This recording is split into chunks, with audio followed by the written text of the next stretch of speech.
पेढे वाटणं महत्त्वाचं की लोकांचे जीव? प्रणिती शिंदेंचा थेट सवाल. नसरापूर दुर्घटनेच्या पार्श्वभूमीवर मुख्यमंत्र्यांनी जल्लोष साजरा केल्याने राजकीय वातावरण तापलं आहे. खासदार प्रणिती शिंदे यांनी यावर आक्रमक प्रतिक्रिया देत जर त्या दुर्घटनेची जाणीव असती तर पेढे वाटले नसते असा घणाघात केला. मुख्यमंत्र्यांमध्ये माणुसकी उरली नाही, त्यांनी नैतिक जबाबदारी स्वीकारून राजीनामा द्यावा. सोलापुरात भर दिवसा खून होत असल्याचं त्यांनी सांगितलं. गृह खातं सांभाळता येत नसेल तर दुसऱ्याला द्यावं असा सल्ला देत आता डोक्यावरून पाणी गेलं आहे अशी तीव्र प्रतिक्रिया त्यांनी व्यक्त केली.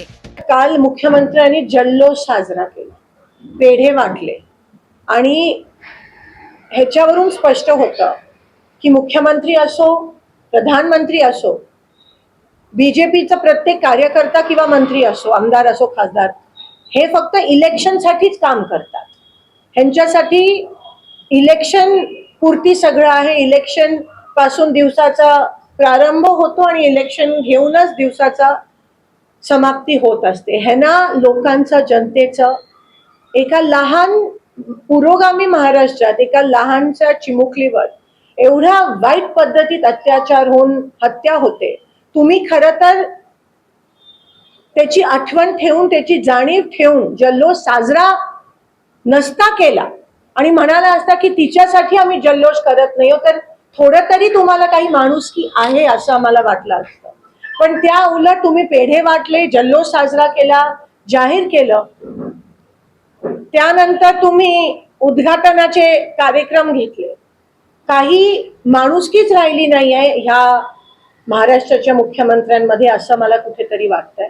आणि म्हणून त्यांनी नैतिक जबाबदारी स्वीकारून राजीनामा त्या ठिकाणी दिला पाहिजे. कारण का ही एकच घटना नाहीये. आज आपण सोलापुरात बघतो, मागच्या 3-4 दिवसात जवळजवळ 5-6 दिवसा दहाडा मर्डर झाले. दिवसा आणि ते पण काही शहरी भागात, काही ग्रामीण भागात दिवसा मर्डर झाले. कुठे तुमचं प्रशासन? कुठे लॉ अँड ऑर्डर?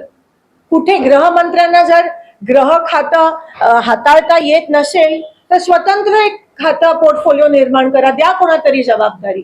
पण तुम्ही त्या उलट जल्लोष साजरा करताय. एका मुलीवर बलात्कार झाला, लहान 3.5 वर्षाची चिमुकली, एका नराधमाने बलात्कार केला. बघवत नाहीयेत, अंगावर, आमच्याच अंगावर शहारे त्या ठिकाणी येत आहेत. त्या नराधमाचा फोटो बघितल्यावर असं वाटतं की ह्याला तिथेच काहीतरी करावं. की त्यांचे नातेवाईक आहेत ते म्हणतात आम्हाला द्या, आमच्या ताब्यात द्या, आम्ही कायदा हाती घेतो.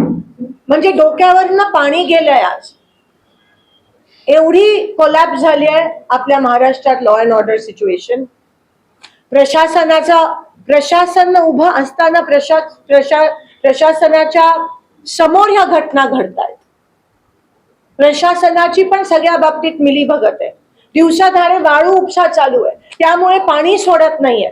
त्या विषयावर मी नंतर. पण आज पॉक्सोच्या अंतर्गत सोलापुरात पण मागच्या आठवड्यात खूप मोठा पॉक्सोच्या अंतर्गत नाबालिग मुलींची प्रेग्नन्सीच्या केसेस झाल्या. त्यांना पॉक्सोच्या अंतर्गत आपल्याला आयडेंटिटी नाही सांगू शकत, तरी त्या सगळ्या महिलांची आयडेंटिटी त्या ठिकाणी हॉस्पिटल प्रशासनाकडून लोकांना पब्लिक डोमेनवर ठेवण्यात आली. म्हणजे काही राहिलीच नाहीये. नाही गांभीर्य राहिलं, ना माणुसकी राहिली, ना जाणीव राहिलं. आणि हे पुरोगामी महाराष्ट्र. एकेकाळी इथे काहीच व्हायचं नाही. आज आपल्या दुसऱ्या राज्यांसारखी क्राईम रेट चालली आहे महिलांवर होणारे. पॉक्सोच्या अंतर्गत जेव्हा पॉक्सोचं प्रमाण वाढतं तेव्हा त्या राज्याची लोकांमधली, पुरुषांमधली पेक्षा जास्त सत्ताधाऱ्यांची विकृत मानसिकता दिसून येते.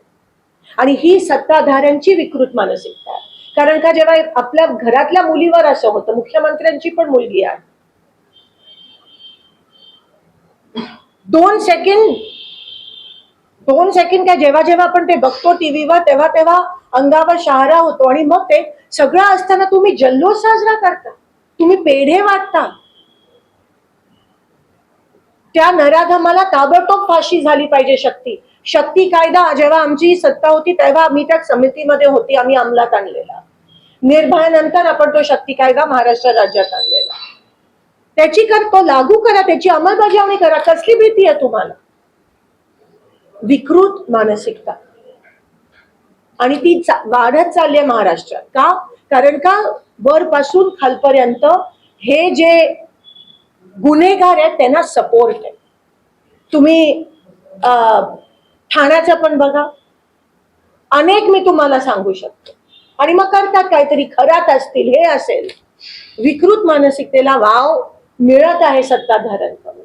आणि मग तुम्ही महिला आरक्षणाचा विषय घेता, आणि मग तुम्ही महिलांचं सशक्तीकरणाचा विषय घेता, आणि मग तुम्ही महिलांना संरक्षण देण्याचा, अहो जे आहे आता जे चालू आहे, तुम्ही त्याला जर सजा दिली तर कोणाची हिंमत होणार नाही. पॉक्सोचे अर्धे केसेस रिपोर्ट होत नाहीत, कारण का नातेवाईकांकडून केले जातात. हा सुटला तरी कसा मला सांगा? ह्याच्यावर 2 ते 3 केसेस आहेत पॉक्सोच्या. सुटला? पॉक्सो एवढा सिरियस कायदा आहे, सुटला कसा? कोणी बेल दिली, कोणी सोडलं?